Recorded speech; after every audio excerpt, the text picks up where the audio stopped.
जय श्रीराम मित्रांनो, 365 हार्डचा आज आपले 306वा दिवस आहे। आजचा दिवस खूप मस्त आणि एक सिंपल डे तो आपल्यासाठी। मस्त सकाळी उठून आपलं डेली रुटीन फॉलो केलं, 3-4 पोजिंग केले, पोजिंग झाल्यावरती फ्रेश झालो, फ्रेश झाल्यावरती जिमला निघालो, जिम मध्ये पोहोचल्यावरती आपलं सगळं काम संपून वर्कआउट चालू केला। वर्कआउट मध्ये आज अर्धा तास रोईंग केलं होतं आपण स्टार्टिंगला। आता शोल्डर मध्ये खूप चांगली स्ट्रेंथ आलेली आहे, खूप भारी वाटत होतं। ज्या गोष्टीसाठी मी इतके दिवसांपासून प्रॅक्टिस करतोय ती आता हळूहळू मला अचीव होत चाललेली आहे। मला कळत होतं माझ्या बॉडीमध्ये किती स्ट्रेंथ येते, किती एनर्जी येते बॉडीमध्ये। त्यानंतर पुलअप्स घेतले, पुलअप्स आपण 100 केले होते। अर्ध्या तासाच्या रोईंग नंतर पुलअप जाणं अवघड जात होतं मला, पण तरी मी 10 मारले। मी 10चे साईड घेतले होते कारण मला जातच नव्हते 10च्या वरती, खूप जास्त ताकद लावायला लागत होती कारण मी अर्धा तास रोईंग पण केली त्या पहिले। पुलअप संपले, पुलअप संपले ऍप्सचा वर्कआउट घेतला। ऍप्स मध्ये पण 3-4 व्हेरिएशन्स केले होते ऍप्सचे, कारण की स्कोर पण आपल्याला तेवढा स्ट्रॉंग पाहिजे जेवढं शोल्डर स्ट्रॉंग पाहिजे आपल्याला। त्यामुळे ऍप्सचा वर्कआउट घेतला। ऍप्स मध्ये पण व्हेरिएशन संपून साईडवरती पोहोचलो, साईडवर थोडं काम संपवलं।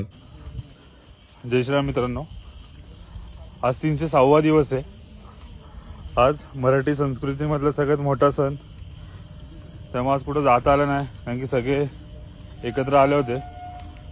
आज मॉर्निंगचा वर्कआउट चांगला होता, दुपारचं थोडं काम पण संपवलं, थोडे मील्स आपले प्रॉपर कंप्लीट केले होते। संध्याकाळी प्रोग्राम असल्यामुळे सगळे एकत्र होते, त्यामुळे मला काय वर्कआउटला जाता आलं नाही। थोडा फॅमिली टाइम स्पेंड केला आज, पण उद्यापासून बॅक टू वर्क। जर तुम्हाला माहिती आहे मी कॉम्पिटिशन खेळणार आहे, पण त्या पहिले मी एक पोस्ट टाकेन, थोडं अपडेटेड राहा तुम्ही पण, काही गोष्टींमध्ये सपोर्ट करा।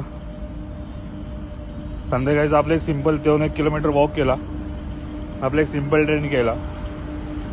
भेटूया उद्या थोडे हेवीज वर्कआउट करेल मी। जय श्रीराम।